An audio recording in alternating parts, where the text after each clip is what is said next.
అంటే ఎక్కువ ఈ మొత్తం ఈ సింగరేణి ఎలక్షన్స్ గెలుపుని కవిత గారి వ్యూహానికి వల్లనే వచ్చింది అని ఎక్కువ ఆమెకే అట్రిబ్యూట్ చేస్తున్నారు.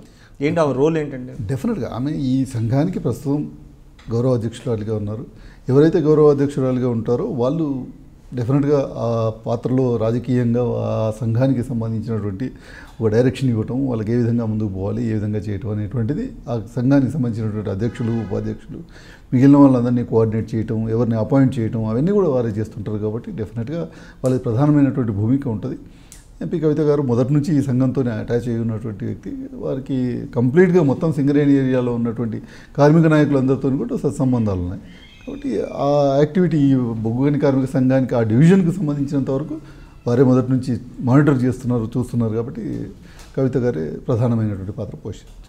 ఇప్పుడు సింగరేణిలో గెలుపు మీకు it is a shot in arm అనుకోండి.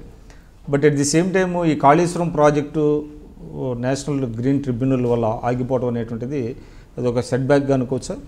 అంటే ఒకటి డెఫినెట్గా తెలంగాణ ప్రజలకు ఒక సెట్ బ్యాక్, టీఆర్ఎస్ పార్టీకో టీఆర్ఎస్ ప్రభుత్వానికే కాదు, తెలంగాణ ప్రజలకి ఒక సెట్ బ్యాక్, అది తెలంగాణ అభివృద్ధికి ఒక సెట్ బ్యాక్ అని అనుకోవచ్చు. కానీ రాజకీయంగా టీఆర్ఎస్ పార్టీకి ఈరోజు కాంగ్రెస్ పార్టీ వేసినటువంటి తప్పటడుగు వల్ల, ప్రతిపక్ష పార్టీలు వేస్తున్నటువంటి తప్పటడుగు వల్ల రాజకీయంగా అది టీఆర్ఎస్ పార్టీకి ఒక అడ్వాంటేజ్. ఇది ప్రతిపక్షాలకి ఏ విధంగా ఆపాదిస్తారు? ఎందుకంటే ప్రతిపక్షాలు వాళ్ళు దాన్ని వెల్కమ్ చేసినాయి,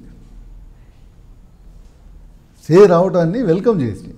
ఎస్, దాన్ని సంతోషంగా చేసినటువంటి సందర్భం. అంటే ఎటువంటి అనుమతులు లేకుండా మీరు ముందుకెళ్ళిపోవటం అనేది ఈ దేశ చరిత్రలో అది నాగార్జున సాగర్ ప్రాజెక్ట్ కావచ్చు, అది భాక్రానంగల్ ప్రాజెక్టు కావచ్చు, అది నర్మదా ప్రాజెక్టు కావచ్చు, ఏ ప్రాజెక్టు కూడా ప్రాజెక్టు 70-80% కంప్లీట్ అయిపోయేంత వరకు పర్మిషన్స్ వచ్చినటువంటి అన్ని పర్మిషన్స్ వచ్చినటువంటి సందర్భమే లేదు. అది గతంలో కాంగ్రెస్ పార్టీ అధికారంలో ఉన్నటువంటి రాష్ట్రాల్లో కావచ్చు, ఈరోజు కాంగ్రెస్ పార్టీ అధికారంలో ఉన్నటువంటి రాష్ట్రాల్లో కావచ్చు, ఎక్కడ ఏ ప్రాజెక్ట్ కట్టినా కూడా ఈరోజు మనం పోలవరం ఎప్పటి నుంచి మేము చిన్నప్పటి నుంచి వింటున్నాం పోలవరం ప్రాజెక్ట్ గురించి. కానీ ఇప్పుడు ఈ 70-80%, 60-70% కంప్లీషన్ స్టేజ్కి వచ్చినప్పటికీ ఇప్పుడు క్లియరెన్సెస్ వస్తున్నటువంటి పరిస్థితి. సో ఏ మేజర్ ఇరిగేషన్ ప్రాజెక్ట్కి కూడా స్టార్టింగ్లోనే పర్మిషన్స్ వచ్చినటువంటి సందర్భం లేదు. అయితే ఒక్కటి మాత్రం నాకు రాజకీయంగా నాకు అర్థం కానటువంటి పరిస్థితి ఒకటి మాత్రం ఏముందంటే, గతంలో మహారాష్ట్రలో ప్రాజెక్ట్ కట్టారు, బాబ్లీ కట్టినటువంటి పరిస్థితి.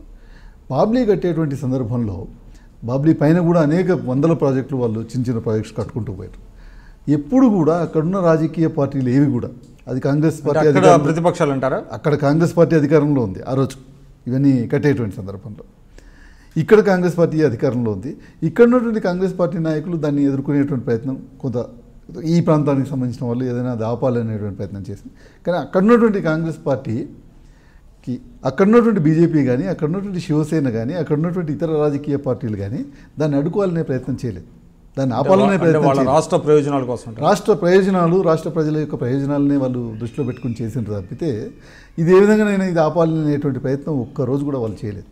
ఇవాళ కాబట్టి దానివల్ల అక్కడ వందలాది ప్రాజెక్టులు రాగలిగినాయి మన మీద. ఈరోజు గోదావరిలో మనకు చాలా ప్రాంతాల్లో లేనటువంటి ఎస్ఆర్ఎస్పీకి నీళ్ళు లేనటువంటి పరిస్థితి ఉంది.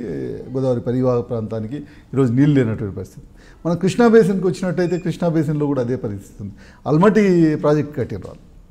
ఆల్మట్టి కట్టేప్పుడు కూడా కర్ణాటకకు సంబంధించినటువంటి ఇదిలో అక్కడ ఉన్నటువంటి ప్రతిపక్షం కానీ, అక్కడ ఉన్నటువంటి ఇతర పార్టీలు కానీ, అక్కడ కూడా మల్టీ పార్టీ యాక్టివిటీ ఉంది. వాళ్ళెవరు కూడా దాన్ని అడ్డుకునే ప్రయత్నం చేయలేదు. కానీ దురదృష్టవశాత్తు దౌర్భాగ్యం ఏంటంటే ఈరోజు తెలంగాణ రాష్ట్రంలో వాళ్ళకి ఒక ఆలోచన విధానం కానీ, ఒక పరిపక్వత లేనటువంటి ప్రతిపక్ష నాయకులు ఇక్కడ ఉన్నారు. కాబట్టి వాళ్ళకి ఈరోజు ఏం చేస్తున్నారో అర్థం కానటువంటి పరిస్థితుల్లో ఉన్నారు. Please subscribe I dream news.